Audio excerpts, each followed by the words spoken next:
announces hundreds of layoffs at its headquarters, plus an effort to reunite parents and children after parents have lost custody. So that people can. But first, a St. Paul man arrested in his wife's disappearance.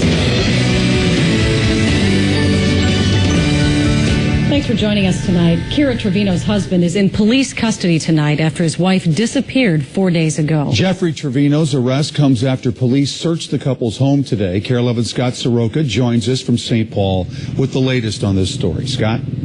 Randy, the missing woman from St. Paul has not been found, but today her husband was arrested and booked into jail for homicide. Police say that Jeffrey Trevino was... The head football coach at Hill Murray High School has resigned a week after he was arrested in a prostitution sting. According to school officials, Mark Maurer resigned this afternoon. He was one of nearly 24 people arrested during an undercover sting last week in Fridley.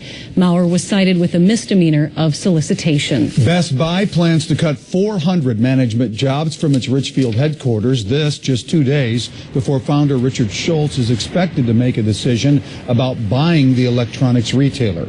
A Best Buy news release says the cuts are part of the company's Renew Blue changes and is aimed at removing management layers while eliminating operational inefficiencies. Analysts like David Brennan with the University of St. Thomas thinks more cuts are on the way. Will it be the end of it?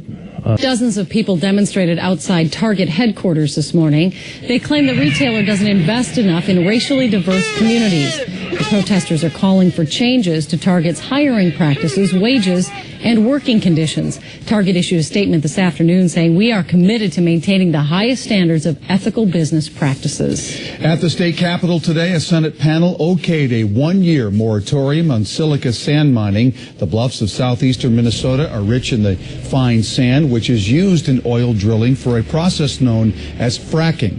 As KARE 11's John Croman reports, a battle is brewing over whether such mining operations are already regulated enough. The sand boom in Wisconsin took place for the most part without... The sand mining bill moves next to the Government Operations Committee for another political test at the Capitol. There is an effort to reunite parents with their children after the courts terminated custody. A bill in the legislature would create a process that officials call reunification. It would help parents like Gina Evans, whose parental rights were terminated more than a decade ago because, of course, their parents would also have to meet certain conditions. A western Wisconsin woman is lucky she only received a small burn on her wrist following a fish house explosion. KARE 11's Bua Zhang has her story tonight. It's a good thing there's no afternoon crowd at the Clam Falls Tavern. Owner Michelle Schmidt needs a break. And this is going to go on for a very long time. After years of cracking jokes about her friends, the tables have turned. I'm very embarrassed that it even happened. An experienced ice fisher, Schmidt didn't think twice when she went to start the propane canister for the heater in the ice fishing house she borrowed from a friend. I put the lighter down there and wham. We're glad she's okay. Well, if you're tired of soaring gas prices, you are not alone. We decided to take the issue to Facebook and asked our viewers where they fill up and find a good deal. Stephen Morey says he won a flat-screen TV from Pump and Munch in Minneapolis.